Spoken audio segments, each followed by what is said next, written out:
بسم الله الرحمن الرحيم والصلاة والسلام على أشرف الأنبياء والمرسلين نبينا محمد وعلى آله وصحبه أجمعين أما بعد فالسلام عليكم ورحمة الله وبركاته حياكم الله جميعا مرحبا بكم أهلا وسهلا نواصل إن شاء الله تعالى قراءتنا لهذا الشرح المبارك على الأربعين النووية للشيخ أحمد النجمي رحمه الله تعالى.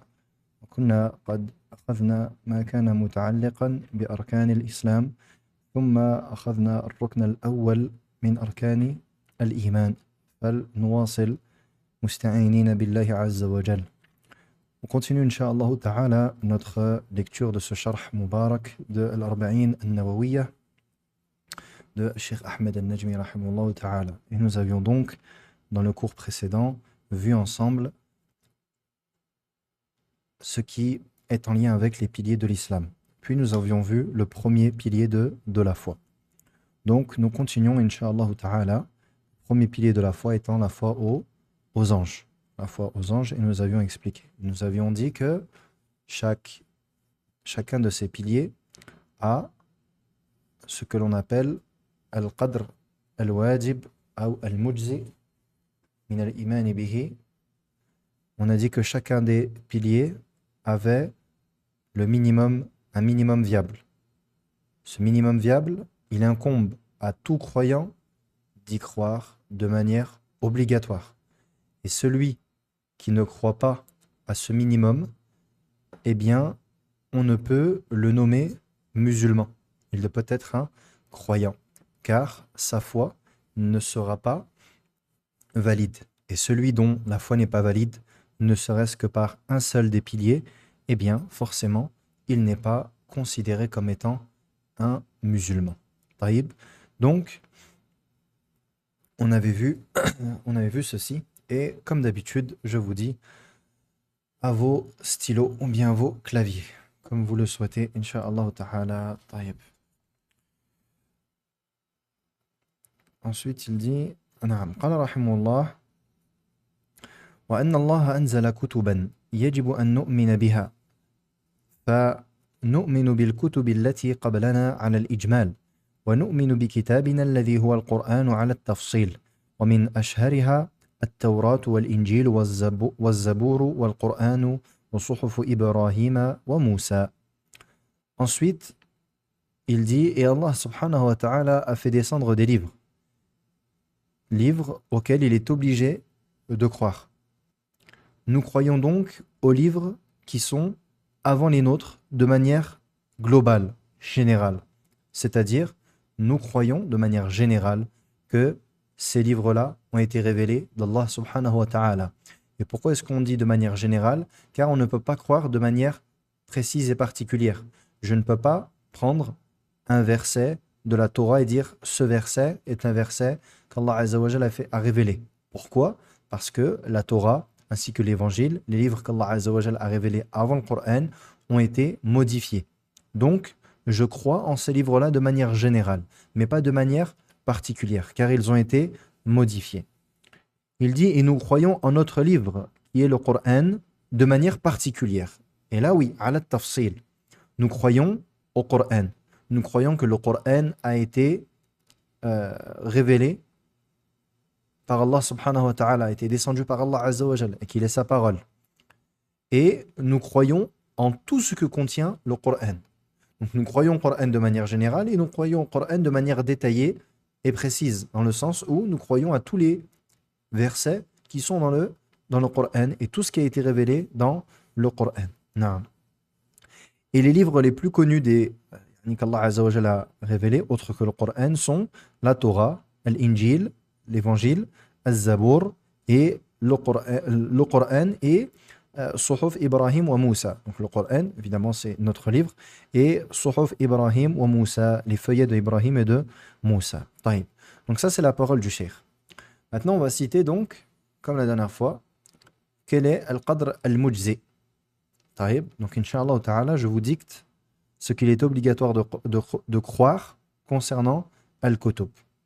الإيمان بأن الله أنزل على من شاء من الرسل كتبا هي كلامه Premièrement, c'est de croire qu'Allah a révélé, frère, de croire qu'Allah a révélé à qui il souhaite parmi ses messagers, croire qu'Allah Azza wa Jal a révélé à qui il souhaite parmi ses messagers des livres qui sont sa parole. Des livres qui sont sa parole. Ça, c'est le premier point. Deuxièmement, لِيَحْكُمُوا بَيْنَ النَّاسِ فِي مَا اخْتَلَفُوا فِيهِ, afin qu'ils jugent entre les gens concernant ce sur quoi ils ont divergé. Afin qu'ils jugent entre les gens concernant ce sur quoi ils ont divergé. Afin qu'ils jugent entre les gens ce sur quoi ils ont divergé. Et troisièmement, وَكُلُّهَا مَنْسُوخَةٌ بِالْقُرْآنِ. Et tous ces livres sont abrogés par le Coran. Tous ces livres sont abrogés par le Coran.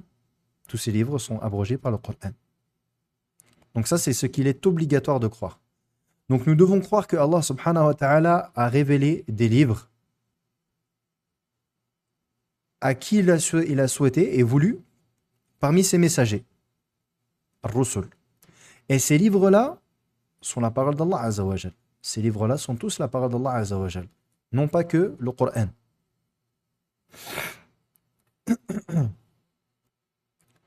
Et nous croyons que ces livres-là, ils ont été révélés afin que les prophètes, ils jugent entre les gens, qu'ils établissent les lois d'Allah subhanahu wa ta'ala. Et que tous ces livres-là sont abrogés par le Coran. Donc le Coran est le dernier des livres d'Allah Azza wa Jal, le dernier livre qu'Allah subhanahu wa ta'ala a révélé, et il a abrogé tous les livres précédents. Naam. قال رحمه الله ونؤمن بالرسل الذين بعثهم الله إلى عباده ليصححوا لهم الشرائع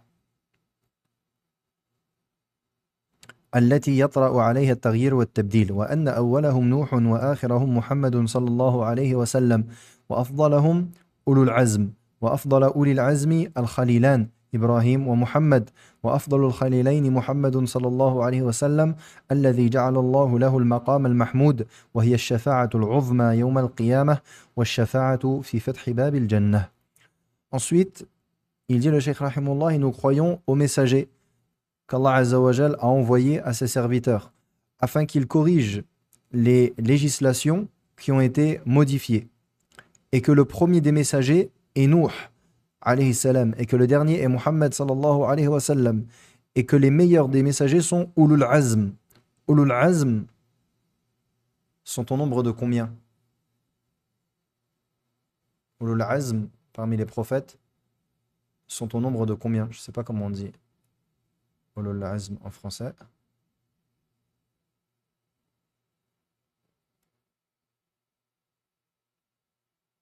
Non.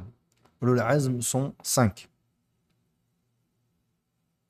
Les doués de fermeté, naam.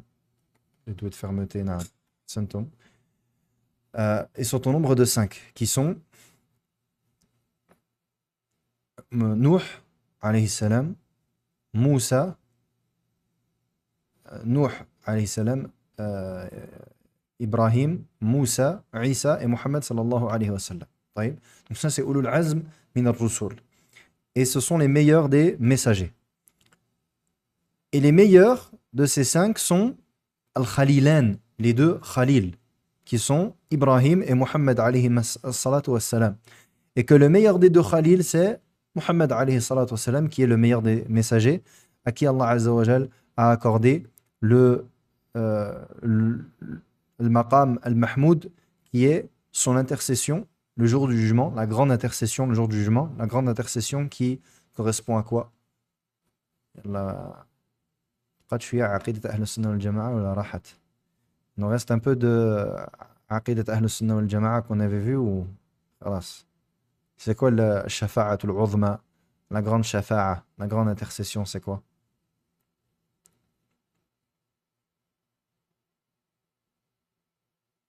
Non. Non. C'est l'intercession qui va permettre le début du jugement. L'intercession du prophète alayhi salatu wassalam, le jour du jugement, afin que Allah Azza wa Jal commence à juger entre ses serviteurs. Allah alaykum. Et qui est al-shafa'a pour l'ouverture de la porte du paradis. Donc c'est ça le maqam al-mahmoud, d'après les propos du cheikh. Taïb.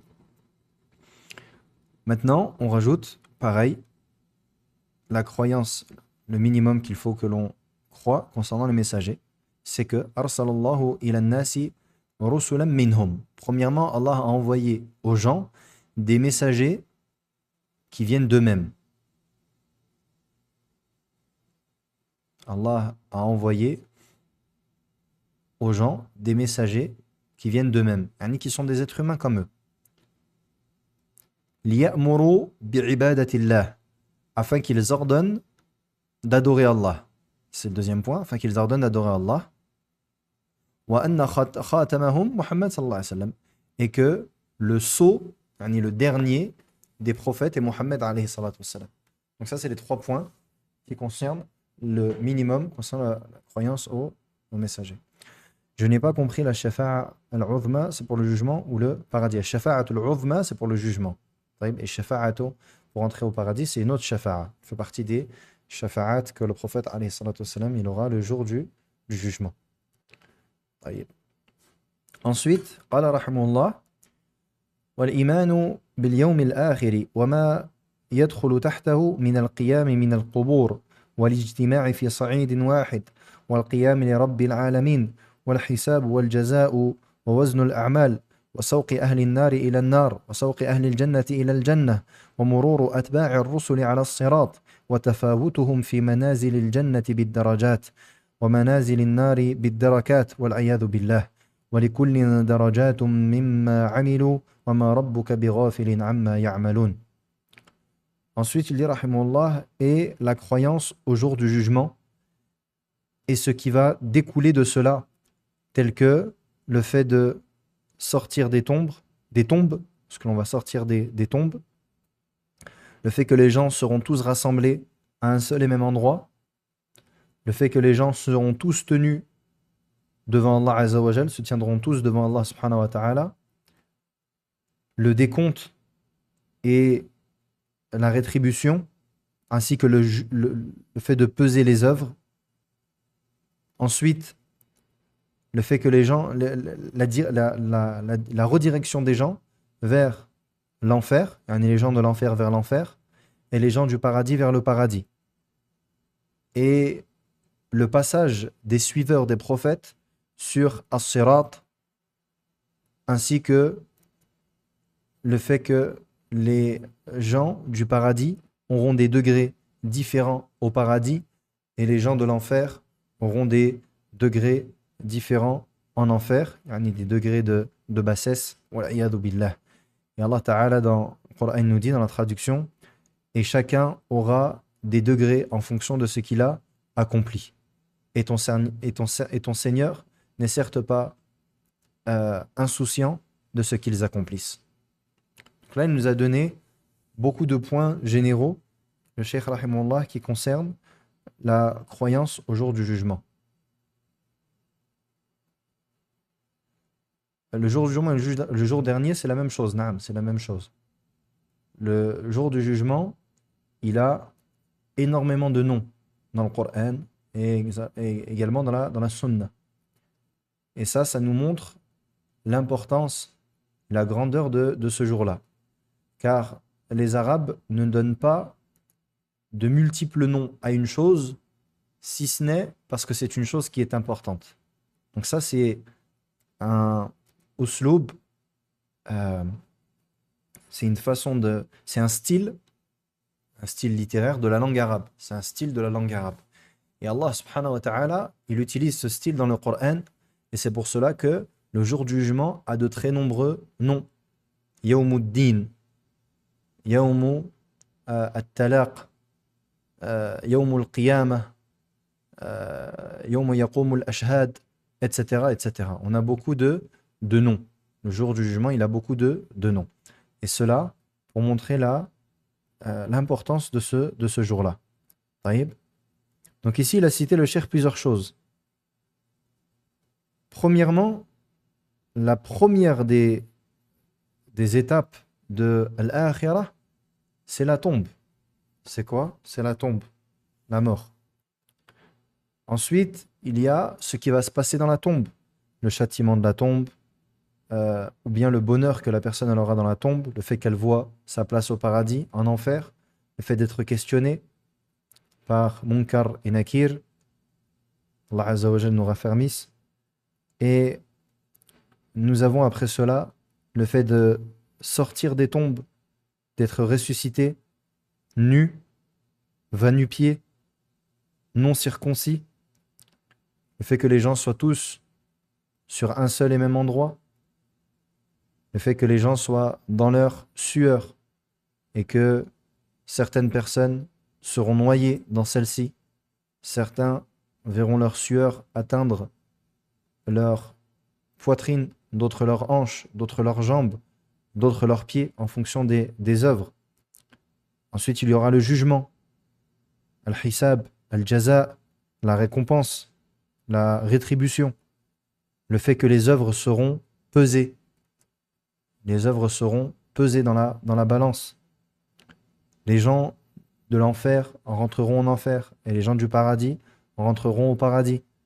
Et le fait que les suiveurs des messagers, ils passeront sur as-sirat, etc., etc. Donc tout ça, c'est des événements qui vont survenir le jour du jugement. Maintenant, comme on a dit, il y a des choses minimum viables, le minimum que l'on doit connaître. Et tout ce que l'on a cité, ce n'est pas tout qui rentre dans ce minimum. Ce qui rentre dans le minimum, c'est, et là vous pouvez noter, al-imanu bil-ba'thi fi yawmin azim, yawm al-qiyamah, li mujazati al-khalqi, faman ahsana falahu al-husna, wa hiya al-jannah, ومن أساء فله ما عمل وجزاؤه النار. Donc, nous croyons, ce qui est le minimum viable, c'est le fait de croire en la résurrection en un jour immense.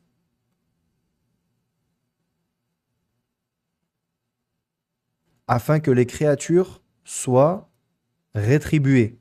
Afin que les créatures soient rétribuées. Celui qui a été bon aura le paradis. Et celui qui a été mauvais sera récompensé de ses œuvres et sa récompense sera l'enfer.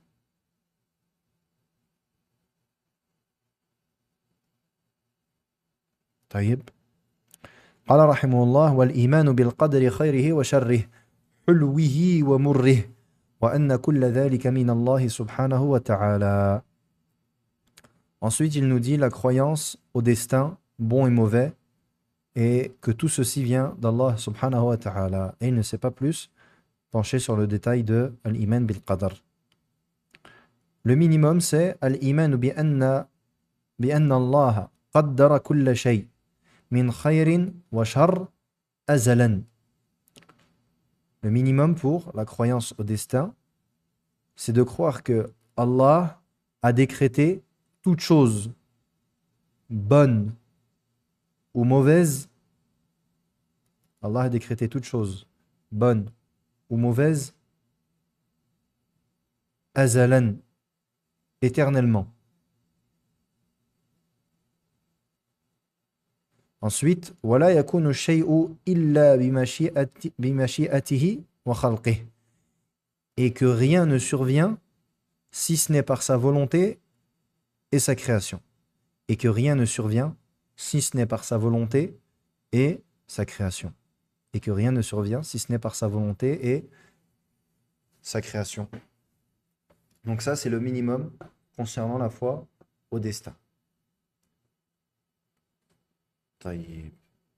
Et ensuite, il va passer à l'explication de al-ihsan. Et ici, ce qu'il est important de remarquer, c'est que la croyance en ces choses-là, comme on a dit, il y a une croyance minimum. Mais qu'ensuite, les croyants vont différer dans leur croyance en cela. Par la science, premièrement, et deuxièmement, par leur mise en pratique. Donc ces 6 piliers-là, nous tous, Inch'Allah ta'ala, nous croyons en ces piliers-là. Et nous croyons minimum de ce que l'on a cité. En revanche, les musulmans ne sont pas tous égaux concernant leur croyance vis-à-vis de ces piliers-là. C'est-à-dire que, au-delà du minimum, certains auront plus de foi, de croyance que d'autres. Et la base de cela, c'est la connaissance. Nous croyons tous en Allah subhanahu wa ta'ala. Nous croyons tous en Allah subhanahu wa ta'ala.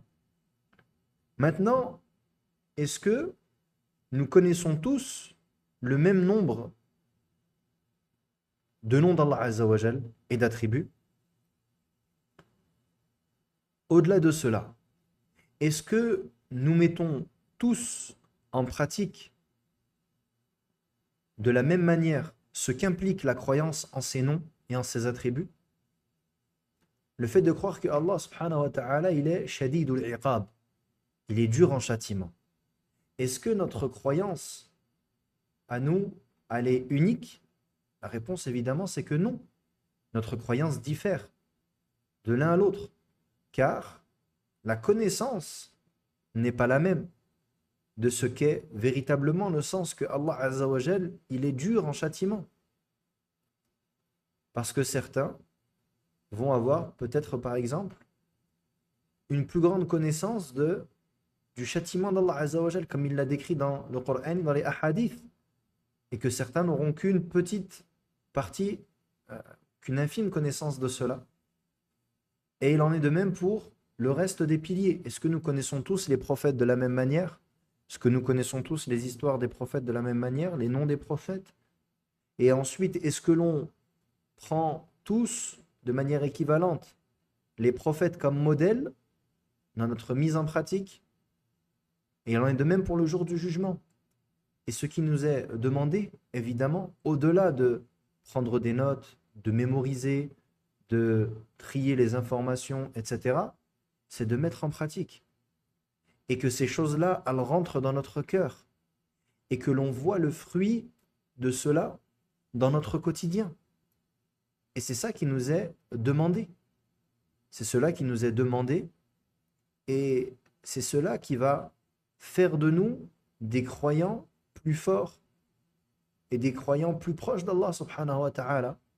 Donc ce qui nous est demandé, ce n'est pas juste de mémoriser ces choses-là, mais c'est plutôt de les mettre en pratique et en application dans notre quotidien et de faire un combat sur nous-mêmes, contre nous-mêmes, afin que notre âme, elle se détache de ce qui va à l'encontre de ce qu'impliquent ces piliers-là. Non. Donc, ça c'est concernant la foi, al-iman, ce qui concerne al-iman. Et vous remarquez que al-iman, à l'inverse de al-islam, cela représente ce qui est caché. Al-i'tiqadat, cela représente les croyances.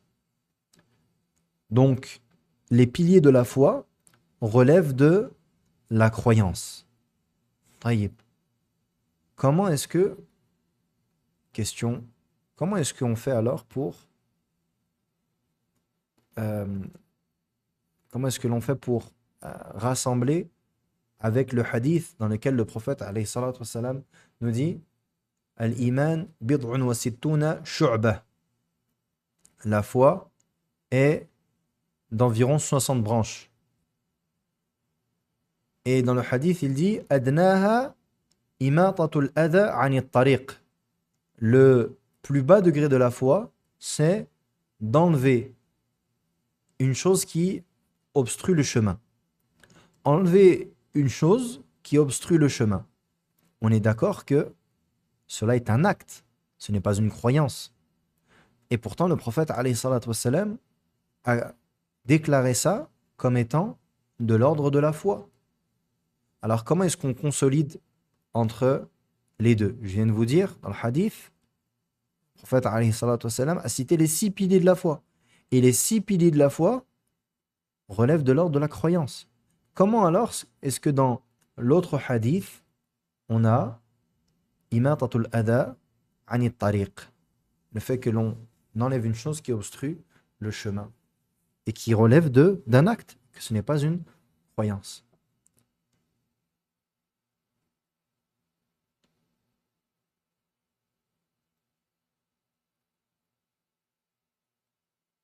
Taïb.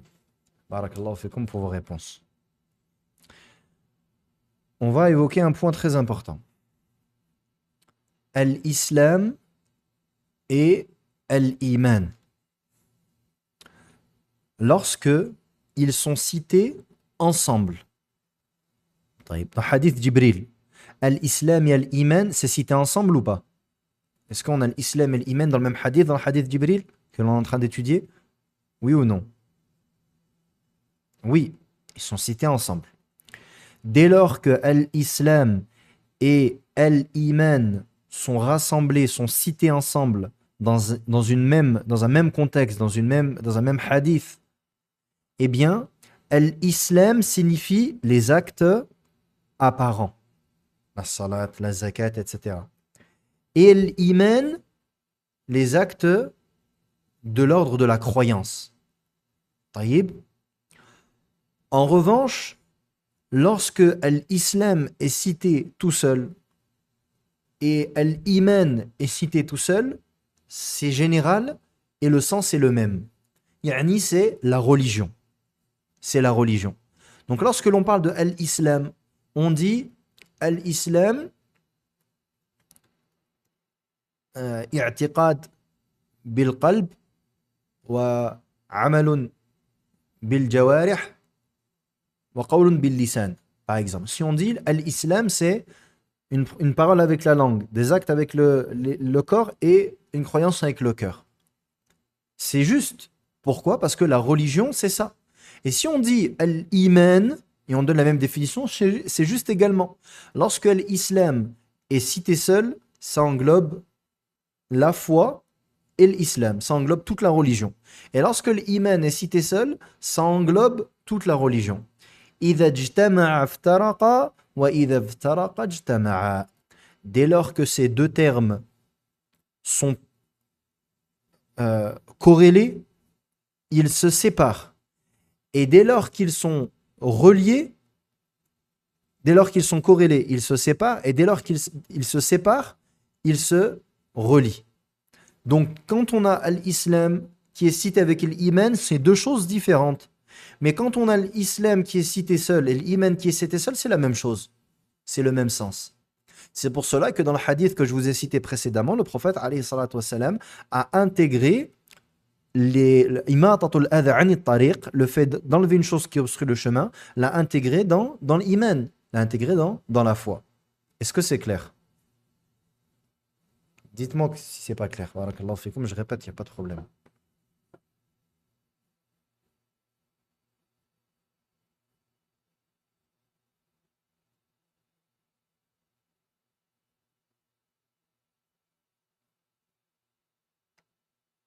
Taïb, je répète. L'islam et l'iman. Lorsqu'ils sont cités ensemble, l'islam signifie les actes apparents. Comme dans le hadith. Salat, zakat. Et l'iman signifie la croyance. Taïb. Lorsque les deux termes sont cités ensemble. Vous avez compris ça? Et dès lors qu'ils sont cités chacun à part, eh bien, ils ont le même sens. L'islam, c'est l'iman, et l'iman, c'est l'islam. Yani la religion. Khair, Inch'Allah. J'espère que vous avez compris. Celui qui n'a pas compris, Inch'Allah ta'ala, il réécoute. Et c'est comme, par exemple, c'est comme al-faqir, al-miskin. Il y a plein de choses comme ça, il y a plein de termes comme cela dans la religion. Lorsqu'ils sont cités ensemble, c'est deux choses différentes. Et lorsqu'ils sont cités chacun dans un coin, c'est la même chose. Taïb. Donc ça, en vérité, c'est une notion que vous serez yani, amené à entendre plus d'une fois. طيب.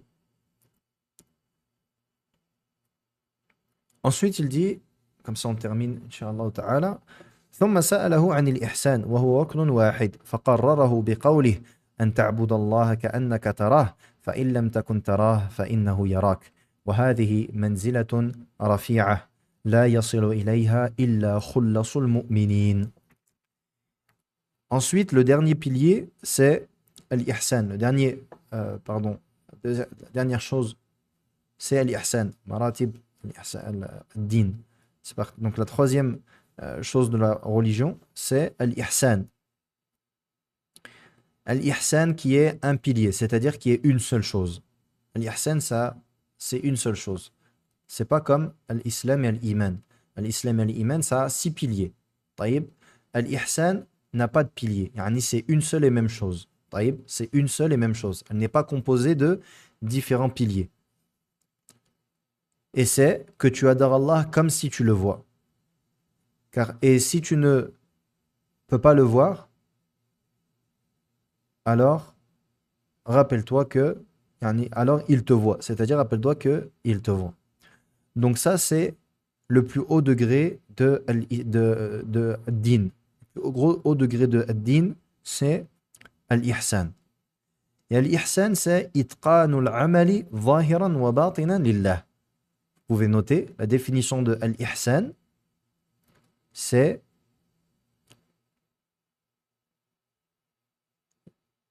l'excellence des œuvres,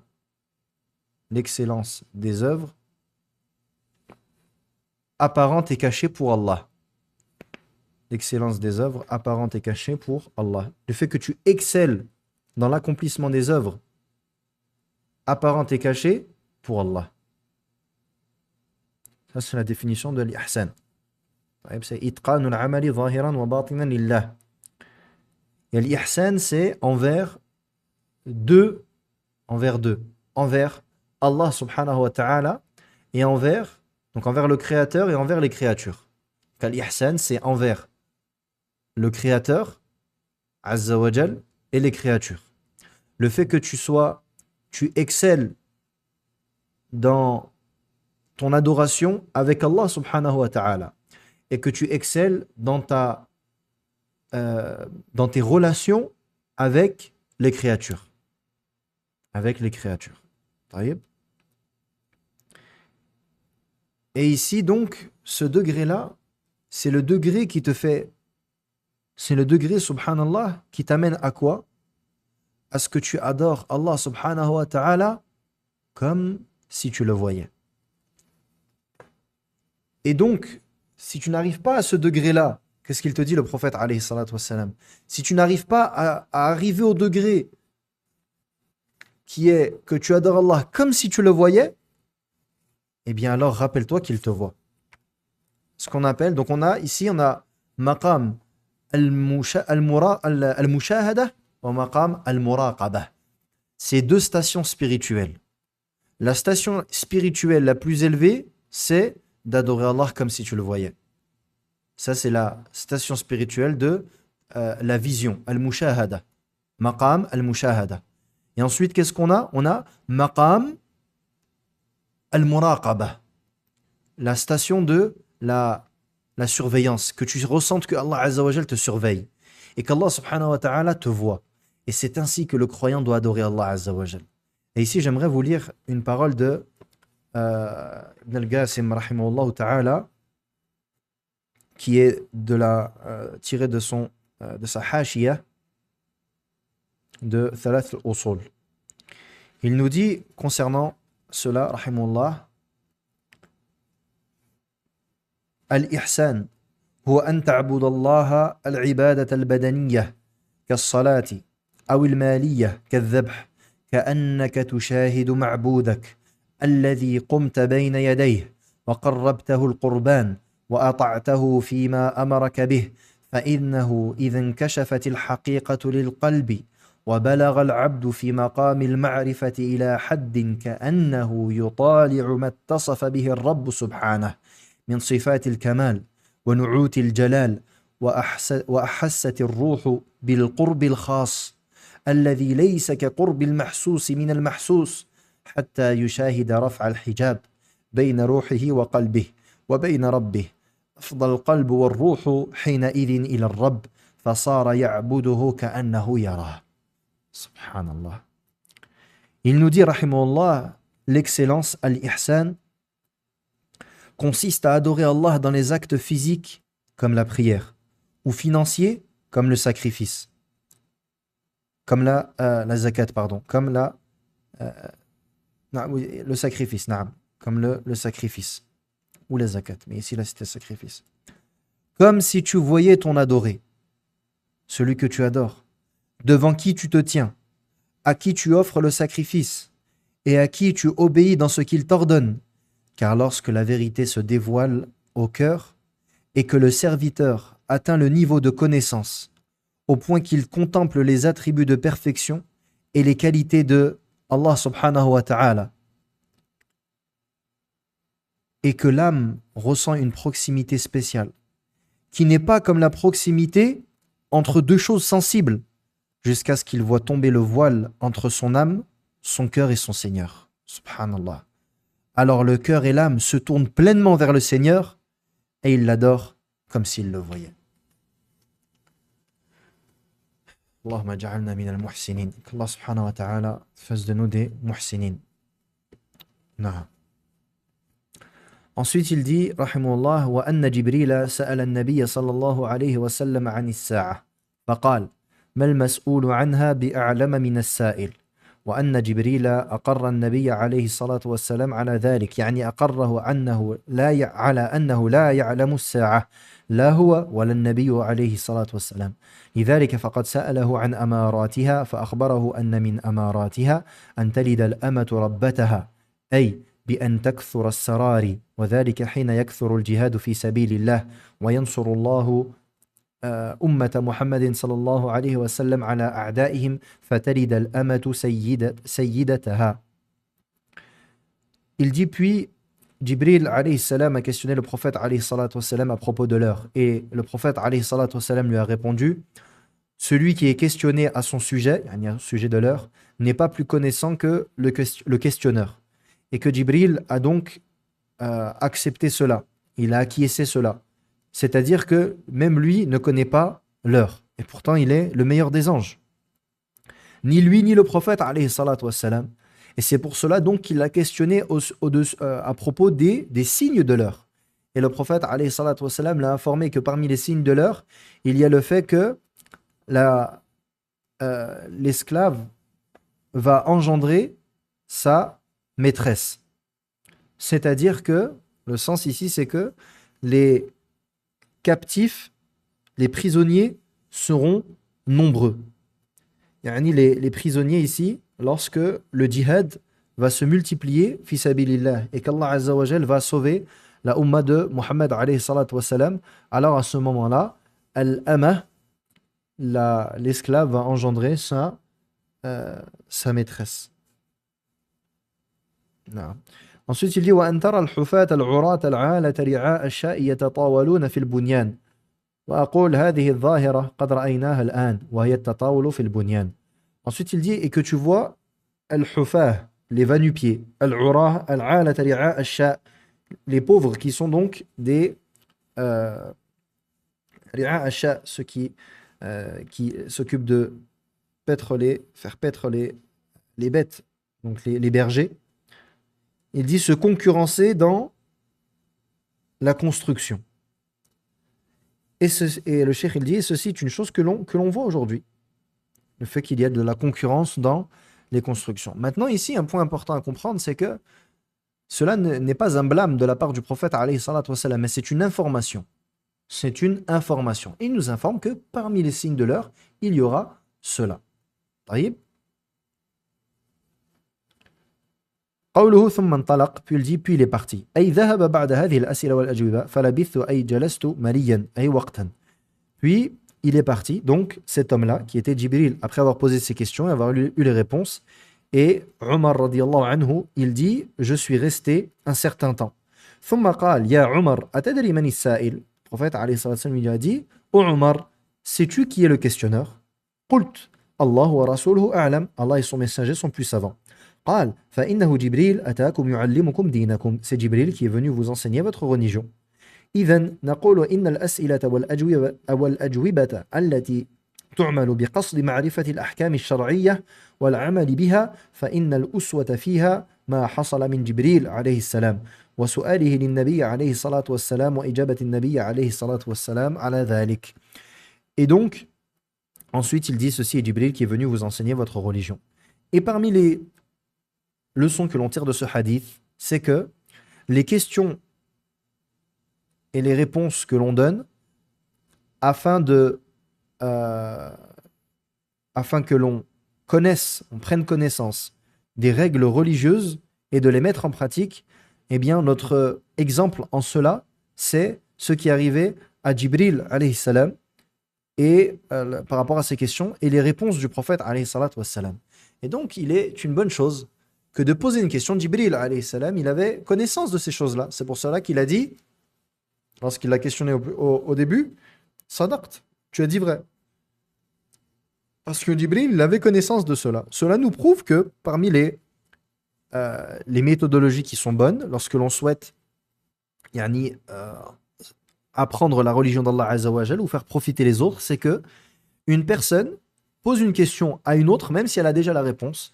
Le fait que, par exemple, tu sois, imagine être dans une assise avec un cheikh, et que toi, tu connais les gens qui sont assis ou que tu ne les connais pas, mais que tu aimerais que ces gens-là aient connaissance d'une chose.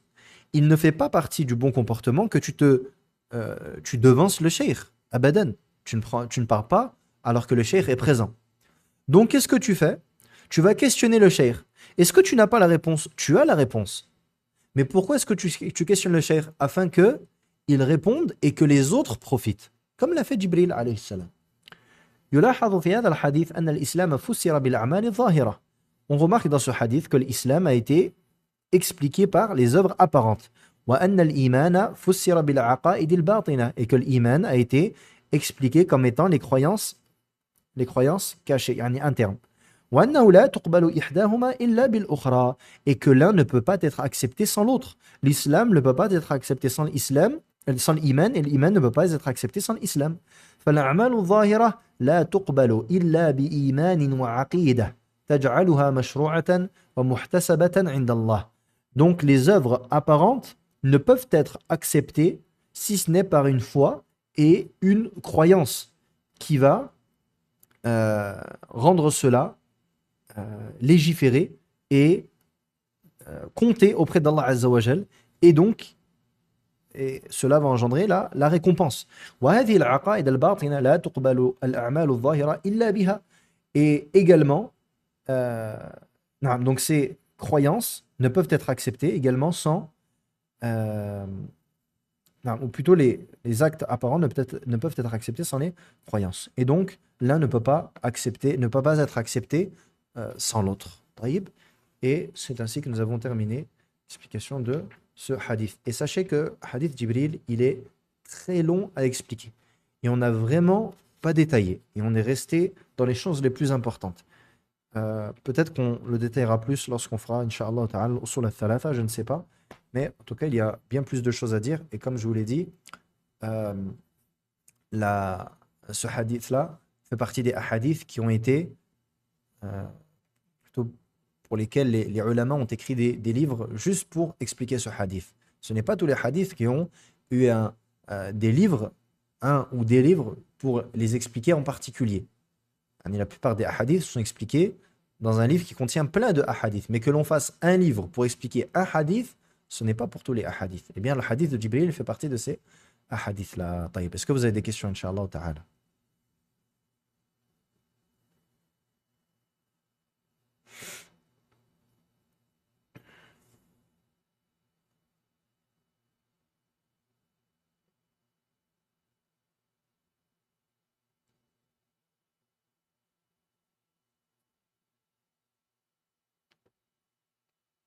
Pas de questions. Est-ce que Israël connaît l'heure ou c'est une connaissance exclusive à Allah? Non. As-sa'a, ce n'est que Allah subhanahu wa ta'ala qui la connaît. قل إنما علمها عند الله. يسألونك عن الساعة. Ils te questionnent au sujet de l'heure. Dans le Coran, Allah il dit. Et Allah Azza wa Jalla répond ensuite, il dit إنما علمه عند الله. Certes, sa connaissance n'appartient que à Allah. وعنده علم الساعة وينزل الغيث ويعلم ما في الأرحام. Parmi les mafatih al-ghaib qu'Allah a cité à la fin de Surat Luqman, il dit quoi Allah Azza wa Jalla وعنده علم الساعة. Et il a la connaissance de l'heure. Donc, la connaissance de l'heure, c'est une chose qui est exclusive à Allah subhanahu wa ta'ala. Allahumma ja'alna min al-muhsinin. Est-ce que l'orthographe est correcte? Presque. Je vous réécrirai après le cours, Inch'Allah, la bonne orthographe. Vous avez un livre à nous conseiller sur ce hadith en particulier. En français, je ne sais pas s'il a été traduit. Cheikh Ibn al-Uthaymin, rahimahullah, il a une explication de hadith Jibril. J'ai un doute. Je crois qu'il a été traduit, mais je ne suis pas sûr. Sinon, on a l'explication de Cheikh Ibn al-Uthaymin, rahimahullah ta'ala. Cheikh al-Islam Taymiyyah, rahimahullah ta'ala également. Il a expliqué le hadith dans un livre. Et d'autres également dont je n'ai pas connaissance, mais je sais qu'il y a d'autres qui ont été, d'autres auteurs qui ont fait cela. Al-Muhsinin, c'est bienfaiteur, bienfaiteur et ceux qui font de l'ihsan, l'itqan, l'excellence.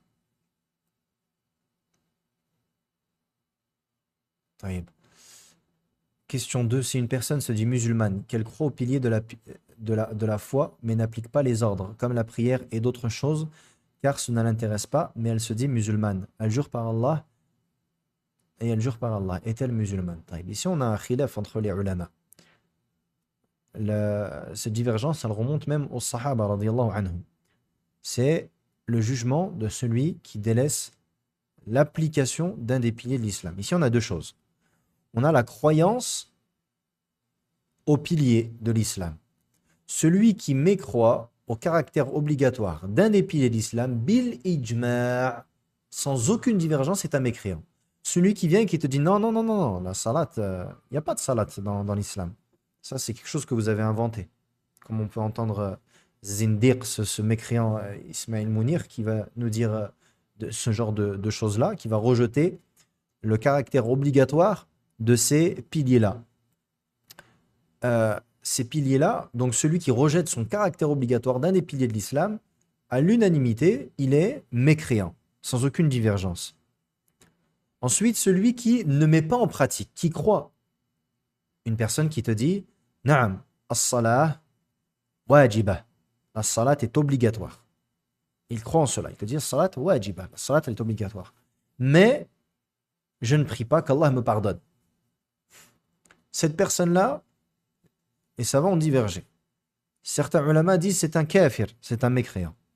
Et c'est l'avis de beaucoup de savants contemporains, tels que Cheikh Ibn al-Uthaymin, tels que Cheikh Ibn Baz, tels que Cheikh al-Fawzan, et d'autres, qui voient que celui qui délaisse la salah est un kafir. Et celui qui délaisse la salah est un kafir, ce n'est pas une parole à prendre à la légère. Cela veut dire que l'on n'hérite pas de lui, cela veut dire qu'on ne lui fait pas un lavage mortuaire, comme on le fait aux musulmans, qu'on ne prie pas sur lui, qu'on ne l'enterre pas avec les musulmans, qu'on ne lui adresse pas as-salam, qu'il doit être divorcé de sa femme, et vice-versa, c'est un homme en fonction si c'est un homme ou une femme, et toutes les autres choses qui concernent le mécréant. C'est pas juste une petite parole. Certaines personnes disent oui, celui qui délaisse la salat, c'est un mécréant. Mais est-ce que tu vas aller jusqu'au bout de ton application? Si tu considères que celui qui délaisse la salat est un mécréant, c'est tout ça qui est impliqué. Tout ce que je viens de dire, ça implique et d'autres choses encore. C'est une lourde parole. Ce n'est pas quelque chose qui est vain. Taïb. Et ça, c'est une première parole. Et c'est une parole de certains sahaba, comme on l'a dit. Ce n'est pas une divergence qui est nouvelle. C'est une divergence qui remonte aux sahaba. Comment est-ce qu'on comprend le hadith du prophète, alayhi salatu wassalam? Man tarakaha faqad kafar. Celui qui l'a délaissé a certes mécru. Comment est-ce qu'on comprend le terme mécru? Kafar. Est-ce que c'est kufrun duna kufr ou kufrun akbar mukhrijun anil millah ou min al millah? Est-ce que c'est un kufr mineur ou c'est un kufr majeur qui est voulu dans le hadith? Et c'est là que vient la divergence. Et le deuxième avis, c'est que cette personne-là fait partie de Ahl al-Kaba'ir, des, ceux qui ont des péchés, qui sont des péchés majeurs, les gens des péchés capitaux.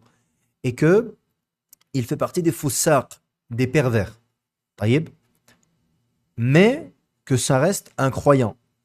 Donc, on lui adresse salam, que si il meurt, on le lave, on l'enterre avec les musulmans, on prie pour lui, sur lui, on l'hérite de lui, il a le droit à l'héritage, et également, on a le droit de lui faire dua, et de demander pardon pour lui, etc. Taïb, mais il a le jugement de ceux qui ont des péchés capitaux. Donc ça, c'est les deux avis chez les gens de science. Taïb. Et ça, donc, c'est la concernant cela. Et donc, parmi les savants contemporains, nous avons Cheikh Al-Albani, rahimahullah, qui est de cet avis et d'autres. Et, naam, et entre le madhahib al-arba'a, on a également la divergence qui est entre les quatre écoles. Et l'imam Ahmed, il a deux versions, deux riwayas, une qui dit qu'il est mécréant, et une autre qui dit yustatab, on lui demande de se repentir. Wali al-Amr, il va l'emprisonner, il va lui ordonner de prier, il va lui mettre l'épée sur la nuque et il va lui dire de prier. Et s'il ne prie pas, alors à ce moment-là, il est mécréant. Chose qui est pratiquement impossible. Ça, c'est les deux riwayats qui sont rapportés de l'imam Ahmed. Et concernant les autres madhahib, j'ai oublié. Wallahu a'lam.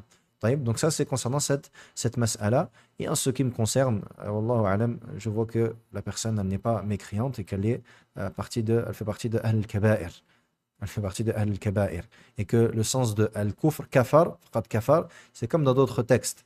Comme le prophète alayhi salatu wassalam nous dit mudminul khamri kafir.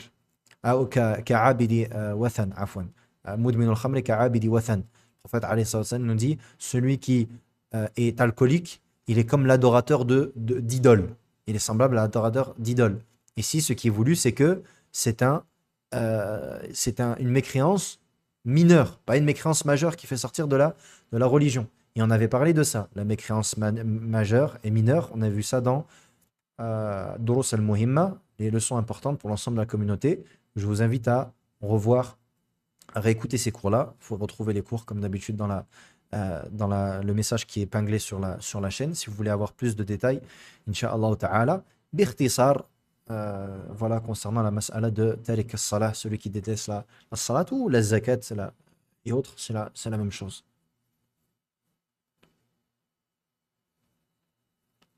Peut-on prendre l'avis que l'on veut ou bien il faut s'abstenir de rendre mécréant la personne qui agit comme cela, également de la rendre musulmane? Là où le cœur s'apaise, Inch'Allah ta'ala, on prend l'avis où notre cœur il s'apaise et où on sent que les preuves nous apaisent le plus. Et vous pouvez revenir vers les paroles des ulama contemporains qui expliquent cela. Et Inch'Allah ta'ala, chacun fait ce qui, yani, par rapport à ce vers quoi son cœur s'apaise. Wallahu a'lam. طيب بارك الله فيكم وجزاكم الله خيرا سبحانك اللهم وبحمدك أشهد أن لا إله إلا أنت أستغفرك وأتوب إليك والسلام عليكم ورحمة الله وبركاته.